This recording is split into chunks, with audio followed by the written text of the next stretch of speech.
Today on the Free Outside podcast, we have on Zach Bitter. I was on his podcast, the Human Performance Outliers podcast, so check that out. He also has a really good Substack and does a lot of product reviews since he left Ultra after being there for 10 years. So we get into that. And right now, I'm on the Appalachian Trail trying for the record. So hopefully it's going good. You can support me, this podcast, the attempt, by listening to it, by giving it 5 stars, by subscribing, by sending it to your friends, because I'm not around to market it. So if you do that, that will help things out. Also, there's a Patreon, patreon.com/freeoutside. But Zach Bitter, we get into all sorts of topics, from doping to technology to drug testing to training philosophy to coaching to new technology that we think is going to happen. It's a really fun podcast. We don't talk about the Appalachian Trail at all, but I think that's a good break because all the episodes recently are about the AT. So hopefully I'm doing well. Here is Zach Bitter. Today on the Free Outside podcast, we have on at least our second world record holder, definitely not our first, and my third favorite runner from University of Wisconsin, Stevens Point, Zach Bitter here. I mean, sorry, I have 2 friends, Calvin and Emily, that just far surpass you. Maybe not in running career, but at least in friendship. But if you do pace me at Cocodona, you can rise through those ranks. Oh, man, I'm coming out to Arizona. That means I got to get up to that #1 spot. I'm not going to sit third on that podium. Yeah, that's smart. I mean, third's a tough spot to be. So I wanted to start off.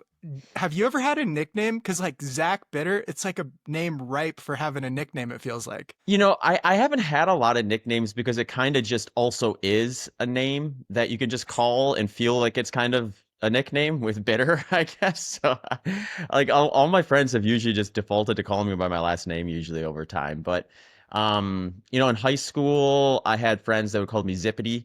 I think it was because I had a lot of friends that weren't always runners, but then they knew I was a runner, so they thought that was funny for one reason or another. Okay. Yeah. But yeah, not a ton of nicknames, I guess. So maybe I need to work on my personality in order to acquire nicknames or something like that. Well, I mean, we have Dylan Bowman as Debo. You could be like Yeah, Z-Bit. Z-Bit. Yeah, have been called Z-Bit before, I guess. Just maybe not consistently enough for it to stick. And every result you have can be bittersweet, like the Yeah, bittersweet yeah. race report. Yeah, yeah.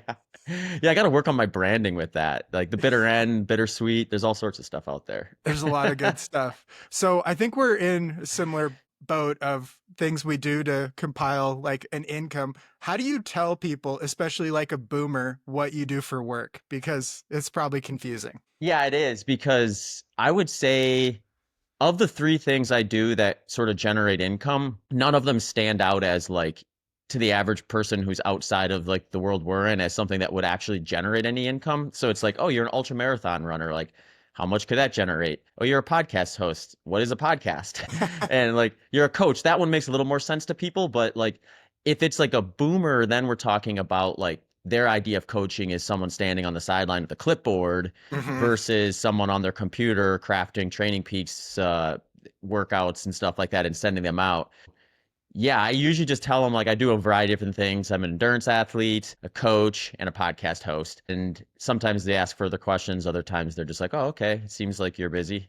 Yeah, here's a tip for you. I was just at a wedding and we were going around the table. Everyone says what they do. And I just said, I'm an influencer. And the conversation ended. Didn't even have to talk anymore. There you go. That sums it up nicely. I'm going to go with that one. Yeah.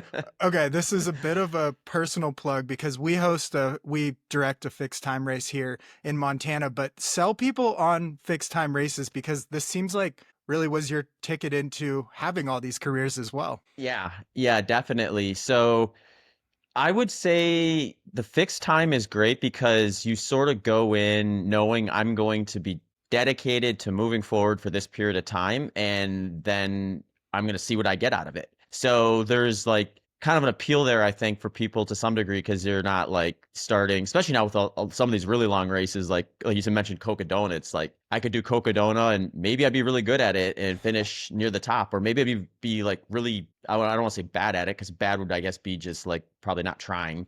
Anyone who crosses the finish line or takes a swing at Cocodona is good at something, I would imagine. But like maybe I'd be like further along closer to the cutoff. And it's like that's like a really wide opening range of just like what I could get out of that experience versus kind of knowing like, all right, here's this amount of time. I got to see what I can do with it. It gives you this extra kind of also competitive thing with yourself too, where you start accounting for things like non-moving time a little bit differently because that clock kind of keeps ticking and you're like, okay, I need to invest this properly. Is this break gonna help me get further on the long haul because I took care of something that would have slowed me down in the future, or is it going to just be me like wasting time that I could be moving forward and things like that? The fixed time stuff also tends to be like really oftentimes controlled environments or shorter loops at least. So I'm not sure if I can sell people on that really effectively because like unless you like experience and kind of start to like it, uh it's a little bit of a tough one because I think the aesthetics isn't great. But the thing about it that is really nice is logistically. These events are getting really, I would say, kind of challenging for a lot of people from a financial standpoint to justify at times, and you can only do so many of them. These fixed time events, it's like you can go out there, and if it's a 400-meter track, if I can almost crew myself and not sacrifice a ton of time. Um, I bring one person out, and I can basically optimize that.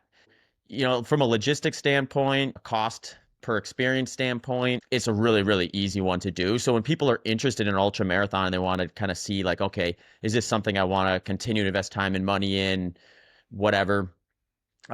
Fixed timed events are great ones to dip your toe in there and kind of just see what it's like and figure out if it's something you want to kind of challenge yourself with and more variety over time. And I think it's really good for optimizing potential too, because it does limit a number of other factors. Like very few are at altitude, and Hmm. the loop is very controlled. So even if there is a heat factor, there's topical cooling options Hmm. very frequently. You can adjust nutrition. There's always a bathroom usually within a half a mile, and all these things that can be a little bit scary for someone going into all these mountainous hundreds and stuff that are really coveted and sought after. I think you can appease a lot of fears by doing a fixed time race, even if it's 4 hour, 12 hour, or something, just to kind of know what your pain points are going to be for a more ruthless race, let's say, before you're out there, because there's all these factors in an ultra marathon, and not all of them are going to be something that's really hard for you to overcome. It's probably like 2 or 3 pain points. And the easiest way to figure out what those are and not destroy your race is probably a fixed time race. That's kind of how I think of it. If you can just narrow in on, maybe I need to really focus on gut training or something like this, or yeah. That's an excellent point. I would say, like, because I mean, you're just going to make mistakes in ultra marathons and you're going to have to problem solve. And, your best days are probably the days where you hit that on the head a little closer. And your worst days are a lot of times ones where, like, those things compound and they start just, like, unraveling on you. And yeah, these fixed time events is something where if you do make a mistake, you can start remedying it immediately. Mhm. Whereas like you do your first ultra in like a trail section, you make a mistake, maybe you try to remedy it at an aid station, leave that aid station, find out that wasn't the right answer. Now you got to wait to the next aid station to really start working on it again. So you can probably dig yourself in a hole and have those things unravel a lot quicker with that. Whereas on a short loop, you can kind of say, okay, let's try this. And then if it's continuing to work, keep doing it. If it's not, pivot to something else a lot sooner and really start to narrow in on, like you said, like what your specific needs are, what your ideal scenarios are and things like that. So that, yeah, then you go out to some big scary mountain or something like that. You'll have a little more info in your back pocket. Yeah, totally. So sign up for Montana Meltdown, anyone looking to try out a fixed time race. But speaking of your best day, uh, when you set the 100-mile world record, were there things where you look back and you're like, I could have been faster in certain ways? Were there mistakes, or was it the perfect day out there? It was definitely as close to perfect as I could imagine. If I really want to get into the really minute details, there's maybe a few things. I would say like I did negative split it. So the second 50 miles was 2 minutes faster than the first 50 miles. And I think that's pretty close to optimization with pacing. I think in ultra running, at least in the single day stuff, we tend to think still that like there's going to be some attrition. I don't necessarily think that's the case. I think there's still going to be a fairly tight operating zone around even that is going to probably produce an optimal performance. But there's going to be people who disagree with me on that. And then if they're right, then me finishing 2 minutes faster in the second half than the first half probably suggests that I could have maybe been a little more aggressive and shaved a little bit of time off. A couple other things. One would be like, since like the trails I think have improved here too, and we've seen some of it, but not nearly to the degree that you see with like road races, is like shoe tech. I did it in 2019. At the time, I was working with Ultra Footwear. They didn't have anything that resembled a super shoe at the time. I actually wore what would be considered probably like a low-profile marathon racing shoe for that race.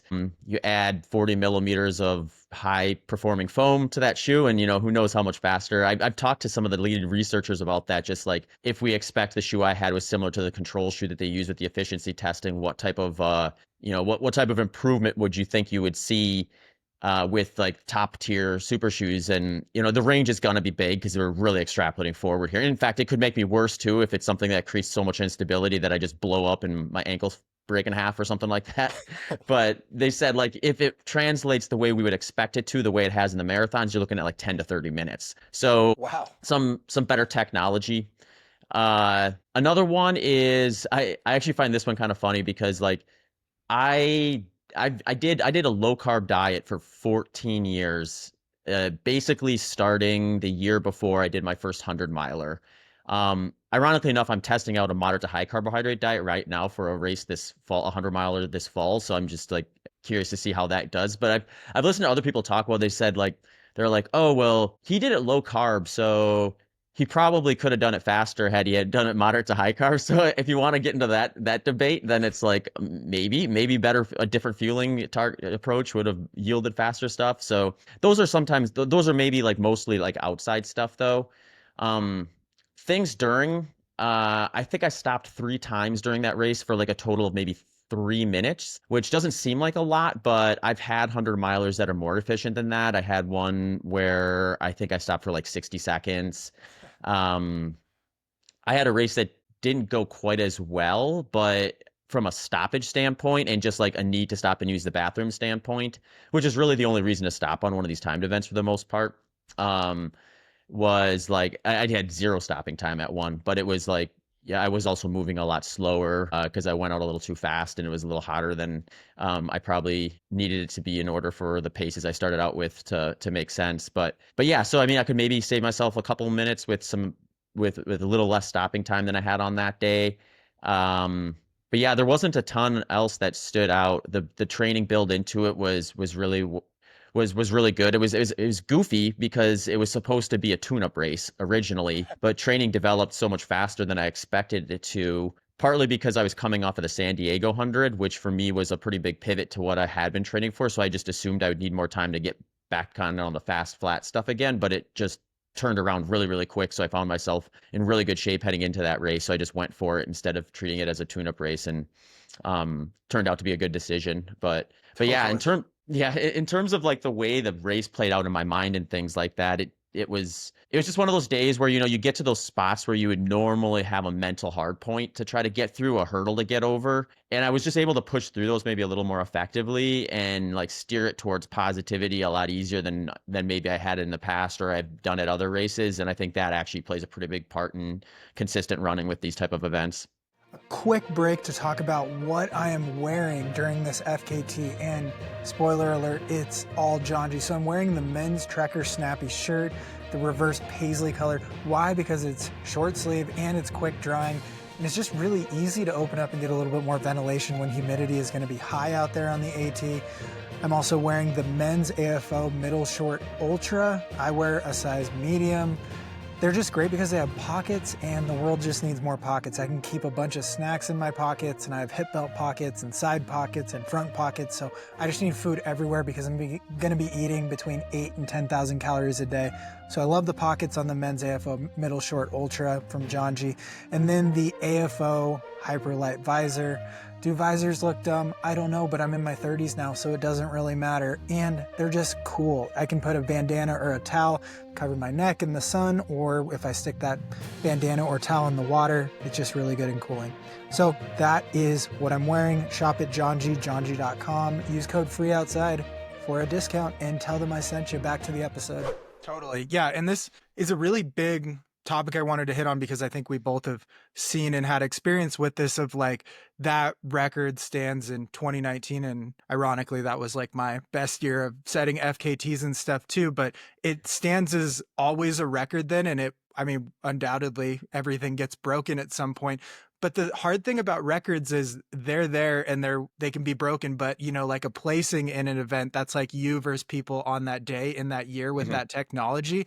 But records and just where the sport is going is so unique because now we can apply all this science of, way different stuff and application, shoe technology, cooling, everything, some things probably that didn't even exist back then, bicarb, into this race setting. And it's almost like people are getting a head start on stuff and get to break your record and stuff. Is it hard to just know that if you had that technology back then you could have been faster, or are you able to just look at it like that was amazing what I could do with what was available at that time? Yeah, it's a good question. I would say like I was fortunate, I think, in that when I decided I wanted to go after the world record, it was after a race in 2013. So at that time, I was like, oh, I'll probably break it next year. And that didn't happen. And then it didn't happen again and again and again and again until we were almost 6 years later before it actually did happen. And over that course of time, I think like I got to really learn what it was that I actually got from the sport versus maybe what I would have thought of back in 2013 or what I initially thought would be the value of chasing a world record. So when I did it, I had a pretty good set of expectations of, I think, what that meant to me and how I would respond to it getting broken. Or like you said, like technology evolving to the degree where now it's like, how do we even compare these two efforts? It's like, I can go back to this, I can technically go back to the 1700s and compare my 100-mile time to people doing 100-mile races, but it's like they were running in like a shoe with, I mean, it wouldn't probably be considered a shoe nowadays. There wasn't even a running shoe back then. So it was some sort of like leather boot of sorts. So it's like, you can always kind of like play that game to some degree. So I guess like when I broke it, I thought like, I kind of like looked at it as like, I have to find the value here for me and what that does for me, because otherwise it is sort of just one of those things that will be, over time, something that you just start gathering like a lot of, negative kind of stuff from it. So for me, it was always just kind of like, I'm kind of glad I did that in a non-super shoe because my introduction to running and basically all my development through running up to that point had been done in the traditional running shoe technology. So had I put on a super shoe that day and run faster, then I'd have to ask myself like, well, where was my full potential in everything I kind of wore like up to that point? So doing it in a pair of shoes that was a lot more similar to what I had even been running in like say high school was kind of nice to know that I actually put together a day that I do really struggle to find a whole lot of wiggle room for improvement, and just know like, okay, that was a really good day. There's a chance I'll never have a day quite that good again. And if I do, it might be because technology is playing a part in it and not because I'm actually a better runner. So to me, that was kind of like, that felt like, it felt like I accomplished something that I'd set out to do. It felt like something that like I put a big goal on an expectation for myself. I worked hard for it and I failed a bunch along the way and learned from those failures and ultimately had that day. And that's really what I think has given me any sort of value from that experience, because that's something I can sort of translate over into just about anything in terms of just like deciding something you really want, figuring out why you actually want it, and being honest with yourself about that, and then applying the things that need to be done in order to get there. That I just think is just a great life lesson in general. I think you're glad you didn't do it in a super shoe, so you can look back throughout the rest of your life and say, back in my day, I ran Yep. this fast in a shoe without any carbon involved. Exactly. Yeah, that's actually true. I could probably make an argument at this point that like no one will break my time with a non-super shoe. So I may have the fastest non-super shoe 100-mile time ever, and that may live in perpetuity just because no one's going to try to do it. Yeah, that's a really good point. Like at some point, someone set the fastest barefoot time ever, All and right. people aren't going No one's after going it to break anymore. it. Yeah. How crazy is this world of fixed time or world records on like the road ultra scene? Because I think a lot of people don't really realize that surrounding these records, there's like ratification, measurement, drug testing, officials out there. Like it's, and we've seen some be reversed over time. It's insane. So, what goes into, I mean, you run it, but there's so much else that has to happen for you to get a world record. Yeah, yeah, this is an interesting topic to me because like we were talking before about like the approachability of some of these events and how they could be like a great way for someone who's interested in ultra running, wants to test it out, but recognizes like doing some of these big races or trying to get into UTMB as like a huge financial investment after you do all the races required and then figure everything out logistically to do a race like that.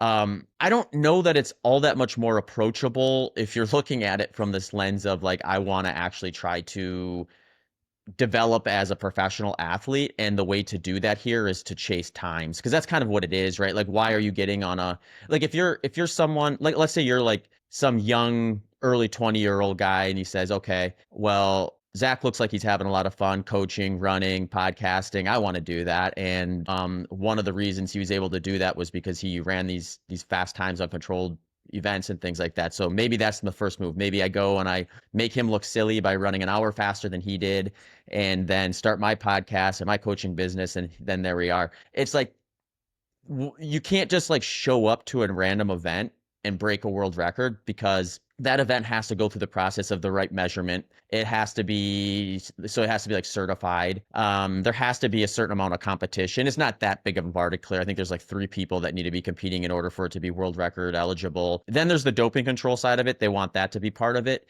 So you end up having to kind of find an event essentially that's going to offer that, and there's just not that many of them. So you kind of remove a little bit of that accessibility that I think is one of the really cool things about most of the timed event or the smaller like local type of ultra communities out there.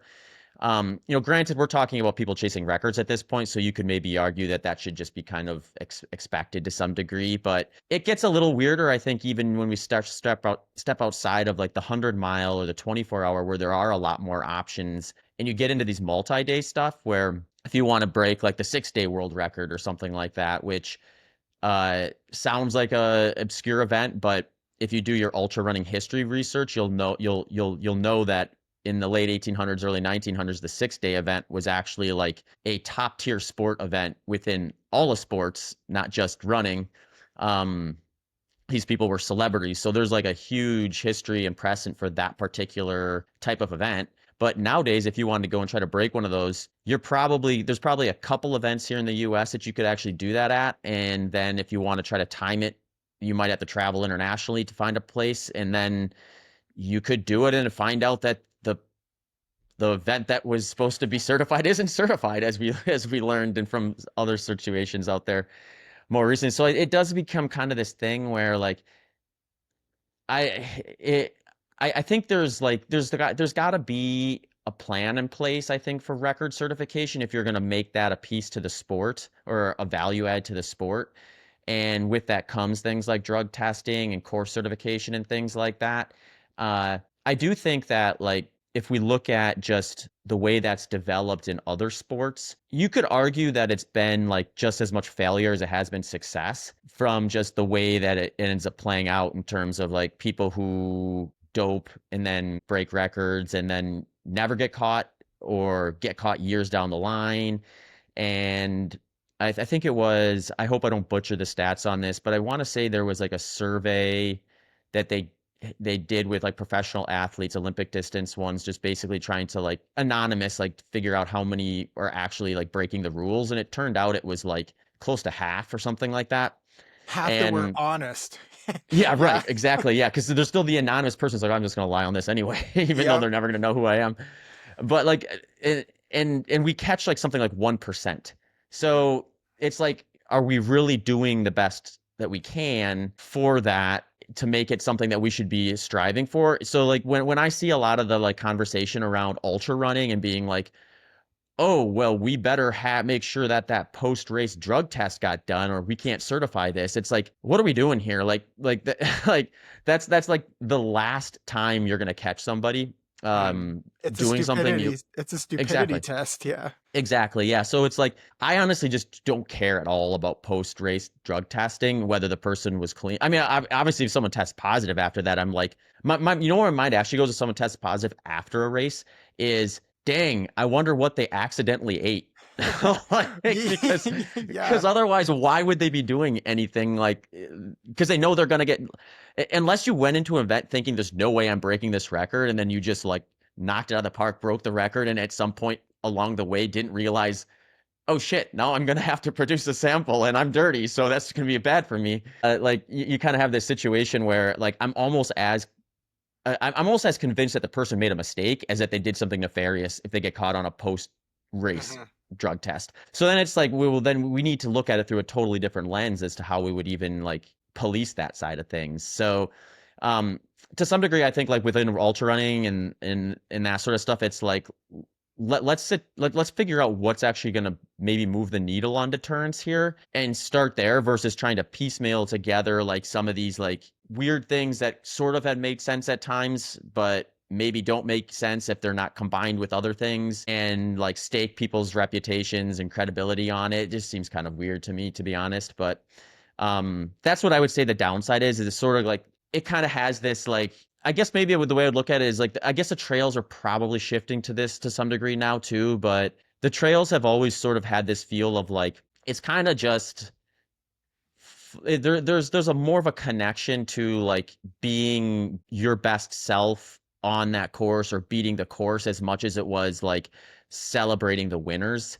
Mhm. Uh, and I think this is probably best shown at like golden hour type of scenarios, like at Western States, where like there's like as much celebration on the track for the golden hour finishers as there is the person who wins on the men's and women's side of things. So like to some degree, I think it's like, what are we really focusing on here, and what is really the important part of it too? So, I mean, there's a lot that kind of goes into a sport growing the way ultra is. So, Yeah. whether there's answers or just more questions, I guess is probably the big thing. Yeah. Do you think the sport is quite dirty? I mean, just with the influx of capital and contracts and course records falling? Yeah, it's hard to know. I mean, for somebody who's in the sport and has put up results and talks to a lot of people who put up results and stuff, I can't say I like have any information on anybody that I would say, oh yeah, I've got something that I know I like I don't have anything that I could credibly like accuse anyone of where it's like, oh, I've got evidence strong enough where this accusation would be merited. I mean, you see some goofy stuff from time to time with just like, huh, that training seems incredibly unsustainable to me and it seems very continuous, but like, Hmm. you know, like it's hard to make that like the backbone of any sort of evidence unless there's other things that go along with it. But yeah, so it's one of those things where I have no doubt there are people just because I mean there has been people who've gotten caught, not post competition stuff either. So and I mean then we've had athletes come into the sport who had been gotten caught in other sports too. So Yeah. you know it's one of those things where I think that it's got to be there. I think it's not nearly to the degree where it has gotten in other sports where it's sort of like publicly not spoken, but behind the scenes, everyone kind of knows their competition is doing this, and it's that bad where it's kind of like you kind of got to get on board in order to participate, like the Tour de France was years ago, or maybe is still today for all I know. I don't follow that side of things that closely, um, but yeah, I don't think it's anything like that. I would actually say like with ultra running, the biggest like type of doping is probably like non like real big heavy hitters like the EPO type stuff. It's probably more stuff like oh like middle-aged men going on going on like hormone replacement therapy or like painkillers and things like that like prescription painkillers and things that would be not necessarily something that would stick out as like, oh, this is a huge like performance advantage where I'm like literally changing your physiology, but like in terms of like getting through the hard part of a long race, maybe does play a pretty big role and can be abused and technically is illegal, but we're not really testing for it, so who knows? Yeah. Yeah. I want to, yeah, I want to ask real quick on this topic of like, I think a lot of people hear about this doping conversation and that it exists undoubtedly in some way, but what does doping like help? I think is like the conversation and want to get into. And I think the misnomer that a lot of people don't get is it's more the sustainability of training is like elevated of your body can handle a bigger impact. Are there other ways that doping is helping athletes? Because I think people just hear the word and think that it's helping them just race better, but I think that couldn't be further from the truth. Yeah. Yeah, there's like a few different angles where if we get into like kind of the heavy hitters that we would see where it's like all of a sudden you see these big sports records in way more tested events than what we have here in ultra running, at least at this point, where like the competitive pressure is so high that, you know, you see a big margin come down and you're like, ooh, it seems like that was a pretty aggressive jump. You You know, mean we're like a getting marathon, maybe?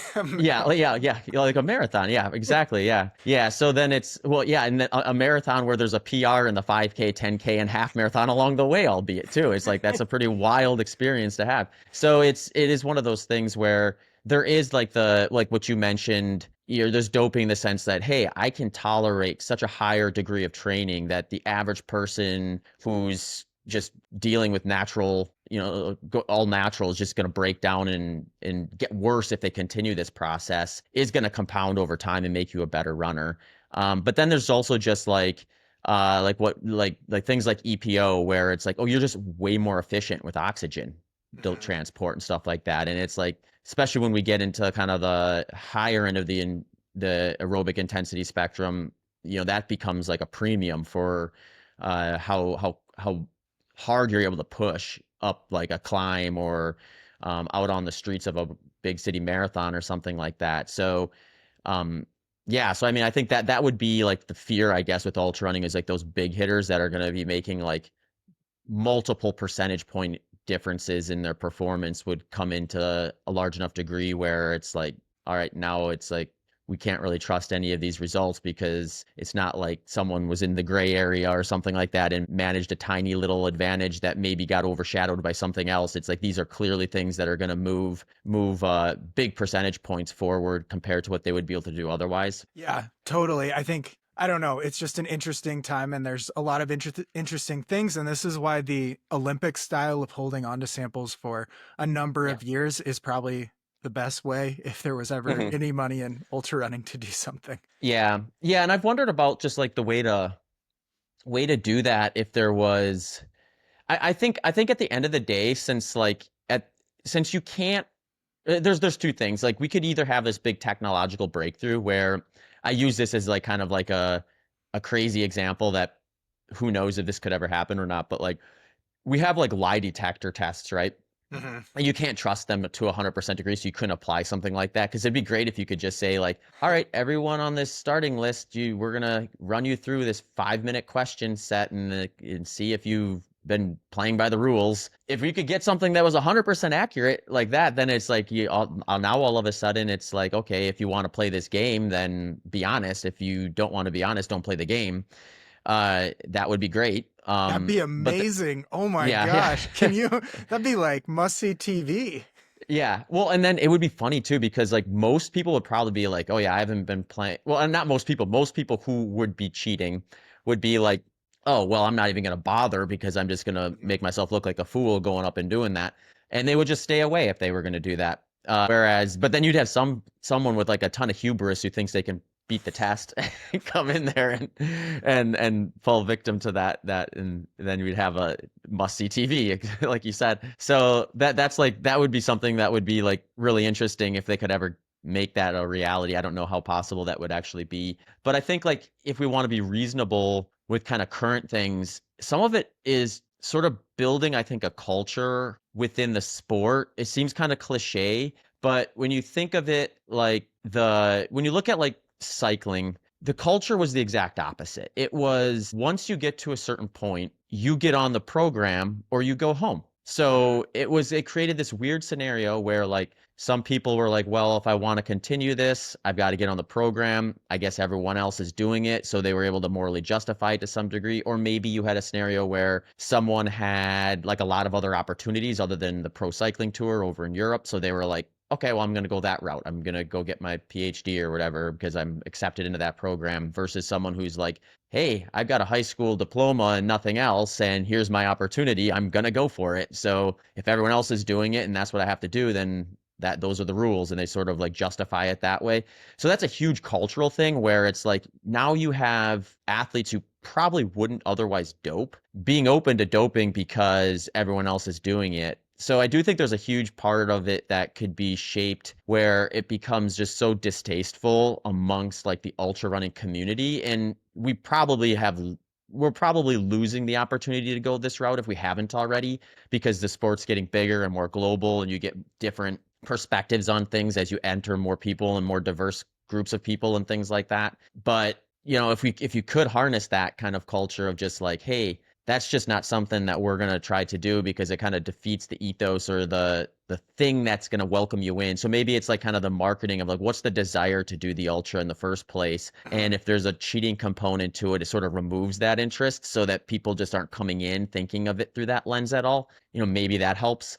But yeah, I mean, I think some sort of foolproof testing is obviously the gold standard if you can get it, but who knows if we'll ever get to that point or not. Lie detector. That's the Yeah, best one I've heard. But the if we flawless zoom, lie detector. yeah, exactly. If we zoom out more, I think another big thing and issue kind of with the sport is it feels like it's harder and harder to get into that top tier or elite level because it went from maybe 10, 20 years ago, maybe you had a coach. Now there's a team of people around most of these athletes, and that comes and floats into the sponsorship realm. Usually there's an allowance for all these things from body work to mental coaching to physical coaching to nutritionists, all these things. Is this a problem that's going to just inhibit maybe the athletes with the talent coming into the sport? Because even like something like the big four sports, it seems like there's the ability to recognize talent and develop that. Here, it's almost like you have to hit a certain age with the resources to put yourself in a position to be a professional. Yeah, that's a good point. So are you asking kind of just like in terms of getting Yeah, to?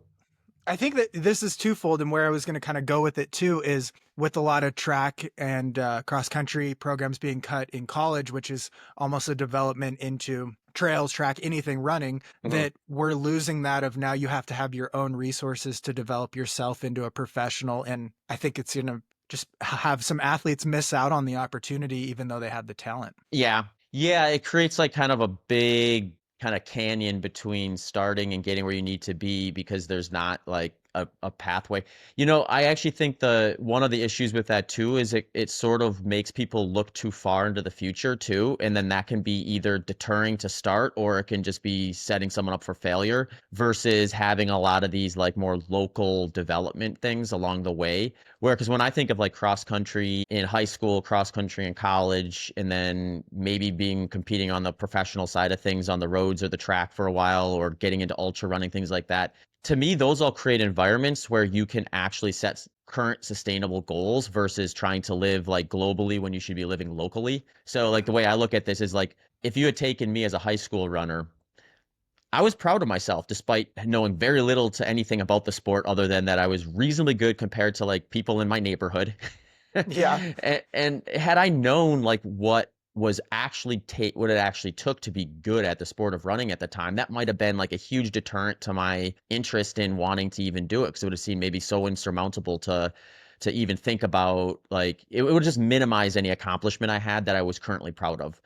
And because I didn't know, because I was able to kind of develop within a real local area, and then once I was ready, step up a little bit higher, and then once I was ready for that, step up a little higher, and then you just kind of keep doing that until you get to a point where, in my case, I find ultra running, and I find like a corner of it, which I was pretty good at, and then was able to focus enough on it to break some records. It's just like, I look back at that and I think about just had I been told at like age 12, all right, the goal here is to get into ultra marathon running and break a world record, I probably would have been like a little, I don't know that that information would have been good for me. Like, I think Hmm. it would have probably been bad. So I Yeah. think it also eliminates a lot of that opportunity to actually have that experience of those stepping stones along the way, even if it's not just the physiological development, just the psychological idea of like what it means to set a goal and reach it and find value from it versus being deterred by like perceived failures and things like that. Yeah. So, yeah, I mean, I don't know what the answer is there other than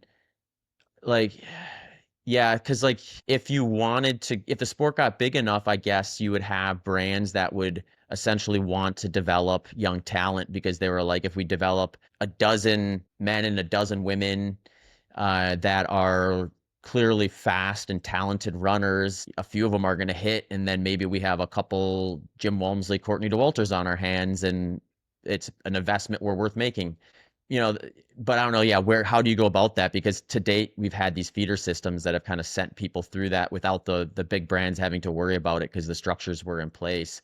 Um, but even with current structures, it's interesting because it's still a pretty big leap to go from like, all right, I'm a all-American track or cross-country runner in college to I want to take a swing at the Western States 100 or UTMB and things like that. So I think there's still a fairly big bridge there to cross. Because at the end of the day, I guess like it depends on what caliber of athlete you are. It seems almost like if you're a big enough caliber of athlete, you're going to get the funding to chase sub ultra stuff, and then you're less likely to even be thinking about Western states. But if you're somebody who's like really fast, like say like a 2:14, 2:13 marathoner, but not fast enough to probably get the attention of a brand unless you're really young and they want to develop you, but you'd probably make a really good ultra runner if you could focus on it. You're probably still looking at a couple of years of trying to stack up some results in order to get to a point where the brands are going to start paying attention to you. So, like, where's the structure there? Um, Hmm. It's yeah, an there's def interesting time because yeah, it has to be almost very intentional because there is such this influx of young talent. I mean, if we Mhm. were 20 years younger, we'd probably be lost in the shuffle of Right, everything. right. But Yeah. it's also this thing where there's so much information that you can a lot of the gap in the training philosophy and new science you can find out there and piece together, but just that mentorship and guidance, I think, is that really hard thing to latch onto, which a lot of the developmental teams, like North Face, had a pretty good one. Solomon had one. They developed like real good people. Rod Farber was on it, Seth Ruling, Michael Mhm. Sinceri. But it just feels like brands have kind of dropped that level of contribution to the sport per se. Mhm. Yeah, yeah, yeah. So where are they going to find that? Or is it something where it's like the challenge becomes we're going to identify the people who can do that without that support. I mean, maybe that fits the ultra running ethos to some degree too. Uh, Yeah. or or just like the other thing I was thinking about too is just brand building as a whole. It has shifted so much since I've even been in the sport where when I first started running, it was basically, all right, I need to race frequently enough that I stay in enough people's attention to keep a brand happy and want to sponsor me. And that meant like putting up race results, getting in interviews in magazines and things like that, showing up on like the top 10 ultra runner of the year list and stuff like that. Whereas now it's like you can sidestep that to a large degree if you want to kind of go the route that we did, like build a social media account, build podcasting stuff, you kind of create that brand outside of the major outlets, and then draw the attention or the support that you can get from brands from that. Because I mean I live in Austin, so it's influencer central here.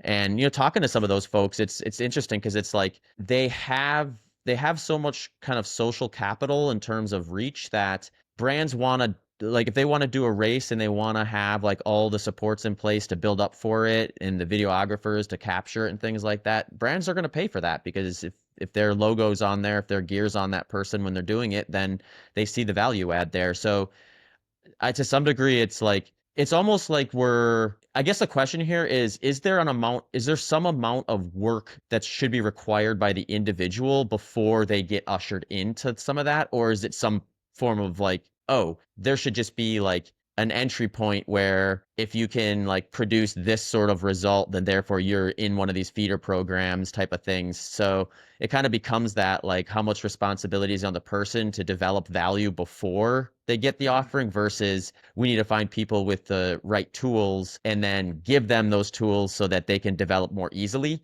Um, I'm not sure what the right answer is there or if there is one even, but uh, it seems like it's kind of unsolved at the moment to some degree. Yeah, it almost feels like within the next 5 years, there's going to be signings of like 18-year-old seniors for Yeah. a trail contract. And that's kind of crazy that that's the direction things could head. It's almost like the track style, especially with college programs getting cut, of going pro immediately or attempting Hmm. to be in the Olympics. But I don't think trail is that far behind with having a contract lucrative enough to survive right out of high school. Yeah. Yeah. I mean, I think we've seen some decent sized contracts popping up over the years where I think some of the brands are showing, hey, we're willing to make a meaningful investment in this, which tells me, like, from a developmental standpoint, there's probably a budget there too. Because, like, what percentage of talented people do you need to put through the rigors before you have a Katie Scheid, Mhm. or like a Seth Rolling, like you mentioned before? So, it's interesting thought experiment. I think like if I had a brand that had a good budget and I was like, all right, I'm going to try to put together a group of ultra runners that will end up going to some of these big events and show up on podiums and things like that. I'm probably looking at it the same way as I would if I were a recruiting person in college looking at high school cross country and track runners, where when I was in Wisconsin, yeah, I coached a little bit, and I had friends that became recruiters at schools, and they would kind of tell me like what the process usually was, and they would usually start identifying runners before their junior year, or if they put up big results their junior year, they'd start following them, like the bigger schools anyway. So then they'd want to see like, okay, what are they going to do from their junior year to their senior year? So you sort of had the situation where like you kind of had to be good enough early enough to really catch the big D1 programs, or they would look at your if you're someone who's like a senior and you just blow it out of the water for the first time, you may not have entered their radar early enough to, unless you like go out and like break a state record or something like that. You're probably Yeah. going to end up at a D3 school or a D2 school or something like that. I would kind of take a similar approach though, but I would look at it through the lens of, all right, the person who's winning D1 nationals probably not going to get into the trails right away. They're probably going to go on the pro circuit and Olympic distance stuff. But the person who finishes like 23rd, 24th, and 25th at cross country nationals, or last place in the 10K in D1 national, something like that. These are people that maybe are at a point where they're not going to get a good enough offer out of college to where they're like, oh, you know what? I'm going to, bypass whatever career path I could have otherwise in order to kind of chase this professional dream.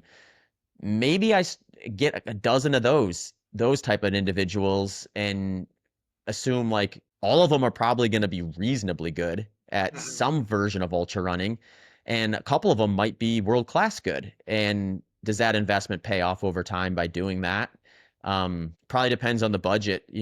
With seems like Nike's getting more interested in trail running after Western States. They kind of showed that was an interest of theirs. I don't know how close you followed that, but someone, I can't remember who said this, when Caleb Olson won, Nike posted about that on their main channel. Like Mhm. they're like 300 million followers. Yeah. exactly, yeah. So it's like they're not just throwing up random stuff on that channel. That's like a huge signal boost. That's like one of the biggest Instagram accounts on the platform. So the Mm. fact that they were like, oh, of all the athletes we have in all the sports around the entire world, and we're probably going to post X number of times over a given time period, we see Caleb Olson winning Western States as worthy of being exposed here on this platform. That's huge. That shows that they're looking to invest in the sport in a big way, in my opinion. So it's I like thought with they a were just really proud of his outfit, really proud yeah, of the shirt yeah, they'd come up with. right, yeah, yeah. Which is funny because like I also saw another comment about that. They're like, it was weird there was no like Nike logo on there. It's like Nike doesn't care. They probably want No. that. They want Yeah. that because then they're going to see that. Someone's going to see that. If there's a big Nike logo on it, the first thought is like, oh, there's Nike doing Nike things. You Hmm. see no logo on it, everyone's like, what is that? Where did that come from? And you start digging, you're like, oh, Nike's got this all-terrain weather. Well, what is what? And you get curious, and you go down the rabbit hole. And I think that's exactly what they want people to do. That's the So master class in marketing. If you create a question, yeah. people want to find the answer themselves, and then Hmm. boom, Nike Yeah. stock soars. Right. Yeah. Yeah. So yeah, I mean, it's like, I mean, like a brand like that, or I mean, even Hoka. I mean, Hoka has gotten so big over the last few years, and they've sort of built in this world versus Nike coming into the world. You wonder about that too. You wonder about how much Nike looked at like, here's this brand that sort of like established themselves in this weird, quirky ultra trail running world. And then they got big enough where they started branching out to now like, you go on like the set of a movie and like all the directors and people are wearing Hokas and Yeah, it's crazy. so Yeah, they it's like Crocs, blew up. Crocs and Hokas. That's it. Yeah, yeah, yes, yeah. So it's I wonder if they thought about that. They're like, okay, there's some value in here that maybe we want to try to tap into and Hmm. take a swing at. So yeah, I mean, with stuff like that, I think like those developmental type programs aren't something that are huge barriers to get over. It's just these brands committing to their marketing budget going towards some of that. Yeah, I think it's also valuing some of the athlete managers more because a lot of them do more than one job, and it should be a That's a great full-time point. job. That's a great point. And yeah, I always find that interesting because like, yeah, athlete managers are oftentimes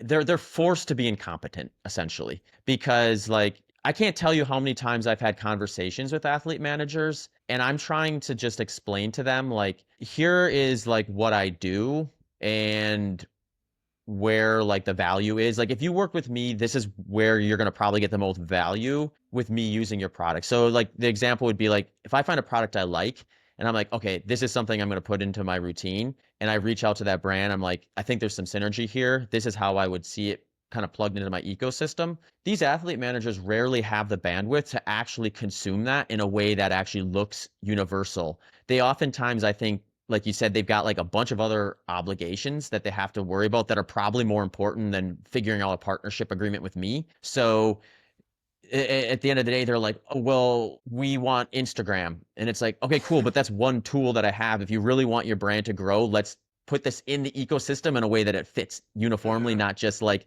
some random post on Instagram and then Yeah, so totally. like yeah, so it is that's the hardest thing I think. And you're right. Like I think if these athlete managers were given that job as their sole responsibility, then it would be a lot easier for them to like sit down. And if we're talking about athlete managers to a degree, we're talking about like the world of competing, not me producing podcast episodes necessarily. But like if that athlete manager only is responsible with the athletes, they have the opportunity to work with those athletes and get them the tools to feed into some of those other areas with really Hmm. low friction so they can continue to train and compete at a high level, but they can also have some of those high reach opportunities available to them that are going to move the needle for both the brand and the individual.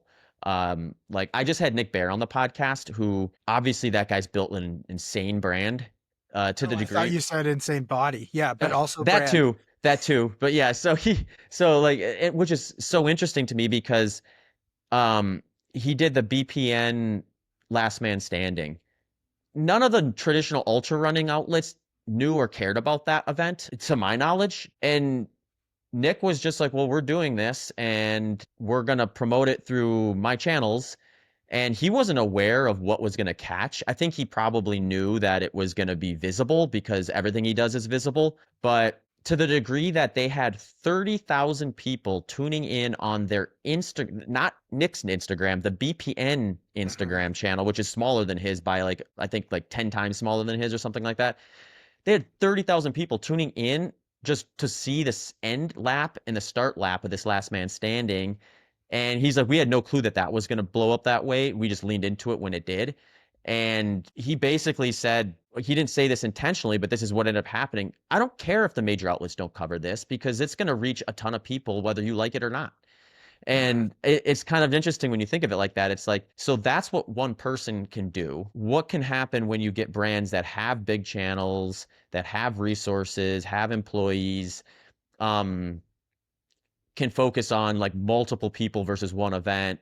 There's a lot of opportunities there. I think that that as we get in more and more into the world of like, I want to know this person's personality, their routine, and like what went into the result, like like Mhm. what went into like Jim Walmsley becoming the king of Western States 100 over these years. Like what makes him tick, what makes him interesting outside of just the training, or maybe it is just the training, maybe the dude's just a monk and he wants to just like lay low and train all day long and eat, sleep, and breathe it. Or maybe he's got other things that are interesting that keep him distracted from a bad workout or an injury or something like that would be interesting to know about him. And Mhm. um the Yeah, well, resources to do that well. I think we're at a really interesting point because those 30,000 people, because I posted some stuff about like the history of Last Person Standing, and it got some like people like arguing about how this was groundbreaking. And it's like, I'm not arguing that. But what BPN did with that event is they created almost this army of loyal fans. And that's Mhm. way more valuable than a million followers because they have 30,000 people engaged going out there touting the brand. And I think that's like the way that marketing and brands and social capital is going. It's not that Mhm. number of followers, but it's that smaller percentage that's actively engaged, that's consuming your stuff, that's interacting with it, that is converting on those products that you're pushing. And that's where it comes with almost this responsibility of putting out and partnering with the products that you actually like 5 years ago, people would just partner with XYZ pillowcase because they're going to get some money out of it. Now it Yeah. feels like the consumers are so smart on like, you better be promoting and pushing what actually impacts your life, because that army of 30,000 people is going to quickly disappear if they feel that inauthenticity. And I think where I want to go with this is you kind of recently ventured out on your own as like reviewing some shoes, putting out some opinions and stuff. And also it feels like showing a lot more of your personality. Was that like pretty intentional on like where things are going and just that ability to kind of see the broader world after a decade plus with one brand? Yeah. Yeah, that's a great question. And it is like it's a lot of what we talked about, right? It was like I got to a point where my interest led me. There I would say with a lot of the stuff I do, there wasn't a ton of real like specific intentionality at the start. It was just I'm pretty curious. So like if I get curious about something, I'm like, okay, I want to explore that. And then if it's something I end up liking, then I start learning more and more and more about it. And then I hope it eventually gets to a point where I can produce something that's valuable to other people and myself. Like podcasting was like that. I mean, ultra running was like that. Like when I did my first ultra marathon, it was like, I'm going to try this. I was 24. I probably won't do another one until I'm like 30. And then I got curious. And then the next year came and I was doing nothing but ultra marathons. So it's like, that's just kind of how like I think my mind and my personality goes. So w- some of it's just like the growth of just where things are going. So I was really resistant with like short form media for a while, like the Instagrams and the X's or Twitters of the world. It just didn't seem like I could get what I wanted from those. Some of that was just my own ignorance, not understanding short form content the way that I should, or not convincing myself that there was a fun way to do it. So some of it was just kind of like discovering, okay, there is a fun way to do this, and there's an exciting way to there's a meaningful, there's a value add here where I can help someone out with running with this Instagram reel that would maybe otherwise not know a specific question or question to ask or an answer to a question and things like that.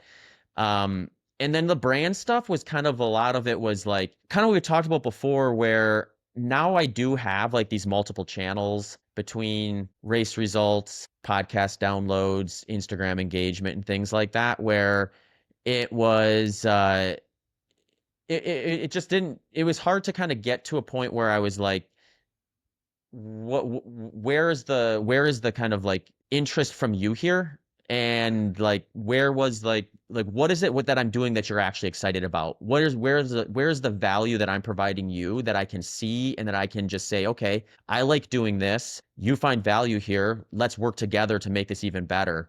I wasn't getting that level of connection. So once I kind of got like kind of coaching built to the spot where I wanted it, the podcast built to the spot where I wanted it to, I just became less and less dependent on like athlete contracts from a financial standpoint. So I was like, well, I'm just going to step away from that for a while and explore the world of like the greater shoe world. Because I mean, at that point, my interactions were almost exclusively with Ultra because that's who I'd been working with for a decade plus. Whereas I think now I'm interacting with a ton of shoe brands, and I'm like actively adding more and more brands to the kind of the rotation of people I have contacts with, and that are which I think is like fun for a variety of reasons. One, I get to test the entire shoe market, which means I can provide better value to the people who are following me when they're asking about shoes and things like that.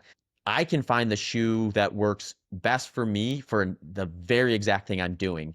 Because this is the interesting thing I think about the super shoe stuff right now is like the best super shoe for me for a flat 100 miler might be a different shoe than would be for a fast marathon or a trail 200 miler or a last man standing or something like that. So if I'm working with one brand, I'm sort of pigeonholed into that versus now if a scenario is like if I have enough going on to have interest from all the brands to some degree, if I decide I want to do a last man standing or a fast 100 miler, I can find the product I want the most, reach out to them and say, "Hey, let's maybe work on putting together some content leading into this." And then, since I've already chosen to race in your shoe, it's going to be a super authentic partnership and it's going to show up in all that media and content of me using that product and things like that, which I just think is like a lot more of that's a more genuine way to kind of come up with these partnerships in my opinion, because when I look at the average runner, it's pretty rare that I see someone wearing just one brand.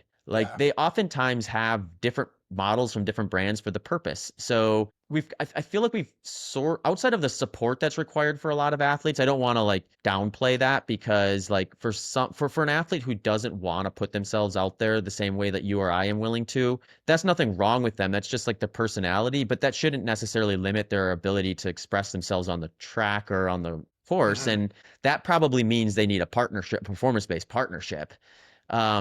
And then it's just like, hopefully the brand can give them the product they need to meet their best or reach their best potential and things like that. But yeah, for What? me, it was Yeah. just a stage where I think I was ready to kind of like move away from that, at least for the time being, and explore it. What do you do when you don't like a product that you're going to review? Do you still put it out there? Yeah. Yeah. And here's my general approach is I think that with shoes specifically, because that's kind of where I've started, I don't necessarily think there are like really good and really bad shoes necessarily. There are shoes that are built for certain purposes.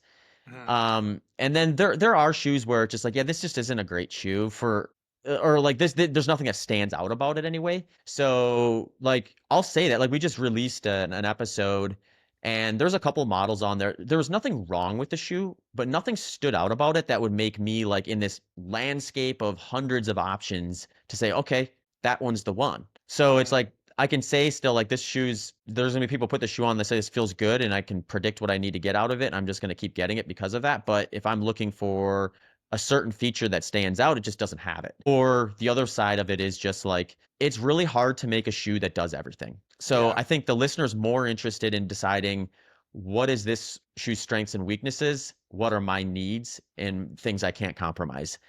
And so, a great example of this is the Puma Fast R. That thing is an absolute Ferrari of a shoe. Like it tests in the lab better than any other shoe on the market. Thing is just like if you're looking to run a straight line as fast as you can, that's going to be your shoe.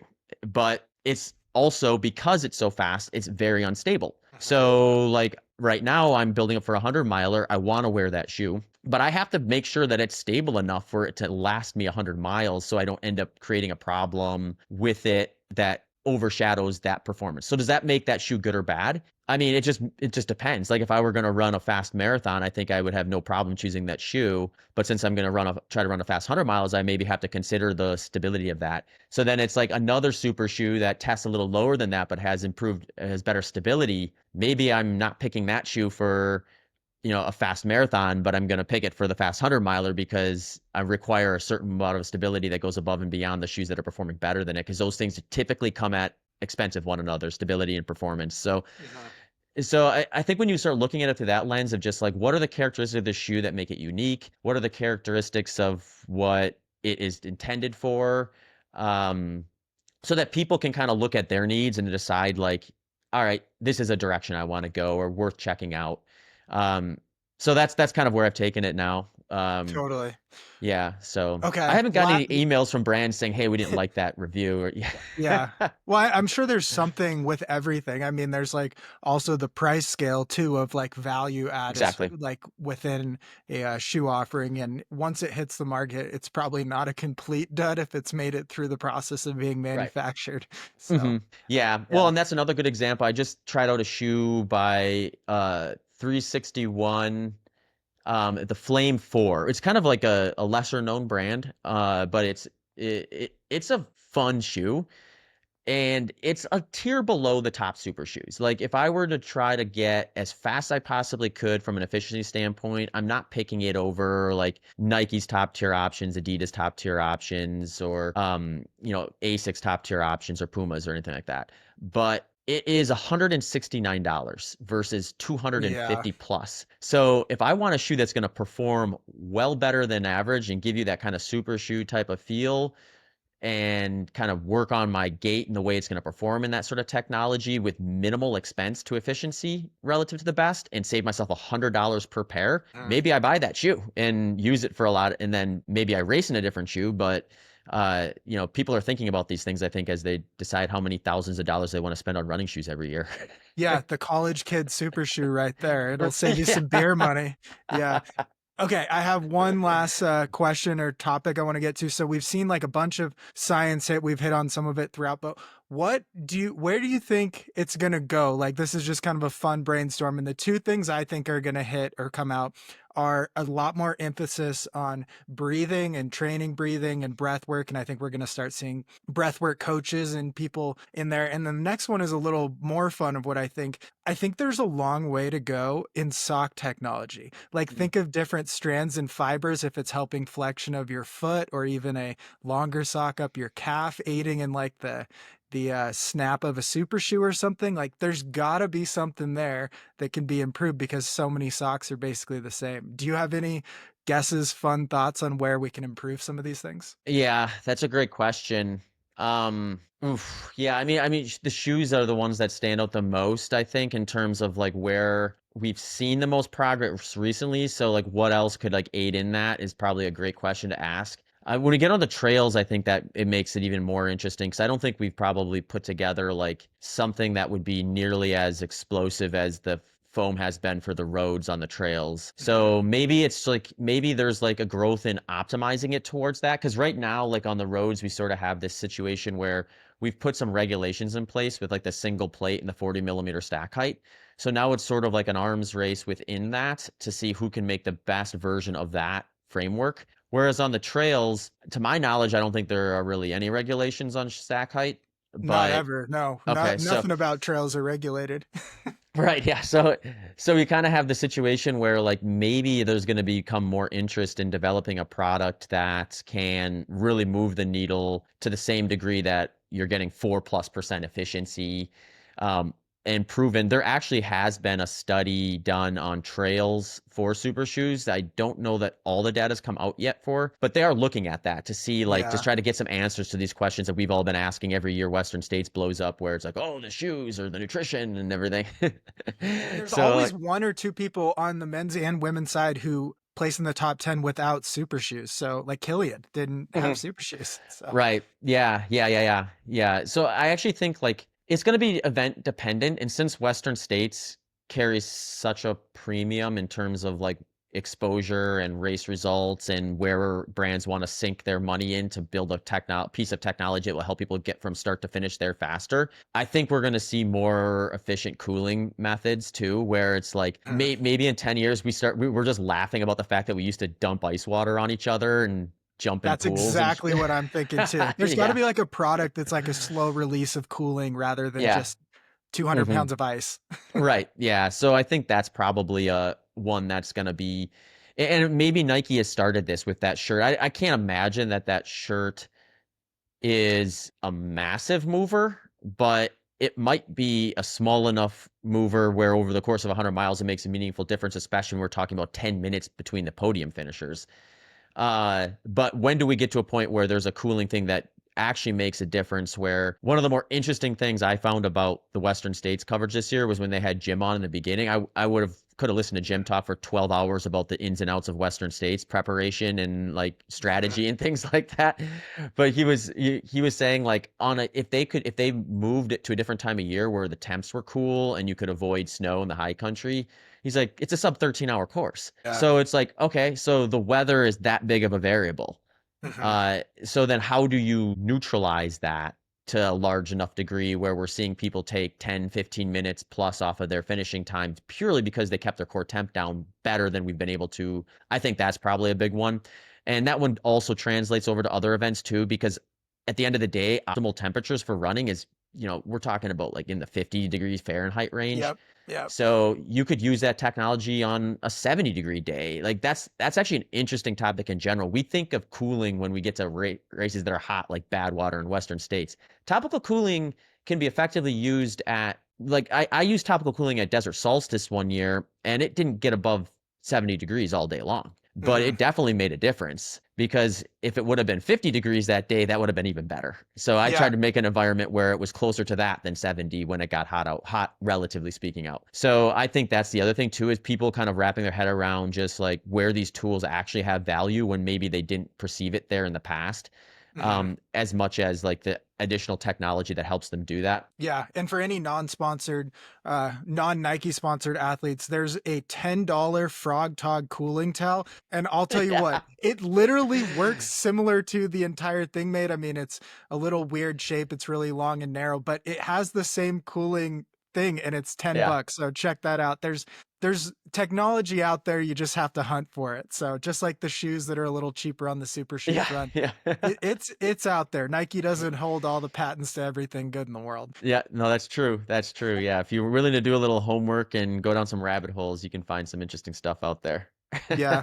Well, thank you for joining us. This was awesome. And yeah, I mean, could have talked for hours, but I mean, there's only so much time in the day. Yeah, no doubt about it. No, I love talking to you, Jeff, because it's like we're kind of on two different worlds of the ultra spectrum in terms of event interests, but like we have some similarities too. So it makes for a fun conversation. I would say not interest, maybe skill set. So like we're different levels of skill set, but our interests like overlap quite a bit. And I think it's really fun to talk to you and just hear the similar thoughts and similar issues, and then just break it up a little bit.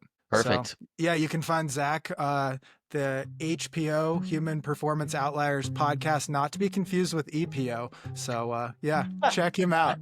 Thanks for listening. I gave you a lot of content to listen to, so you better give it 5 stars and a like on YouTube and a subscribe over there.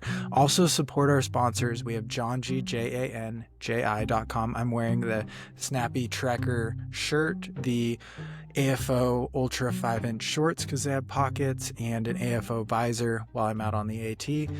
Also, with Garage Grown gear, I got my sleeping bag, my sleeping pad, my tarp, and headlamp, all kinds of stuff. I got it from Garage Grown Gear. They sell basically everything you could ever need if the apocalypse hits and you have to camp out. So check them out, garagegrowngear.com. And our last sponsor is CS Coffee, csinstant.coffee. Check them out. Premium, instant, freeze-dried coffee. All right. That was Zach Bitter. Check him out. Links below, but also he has a pretty easy to Google name, so you can find him. He's been on Joe Rogan and Lex Luthor's podcast. I think it's actually Lex Friedman. All right. Thank you for listening, guys. Stay elite, my friends.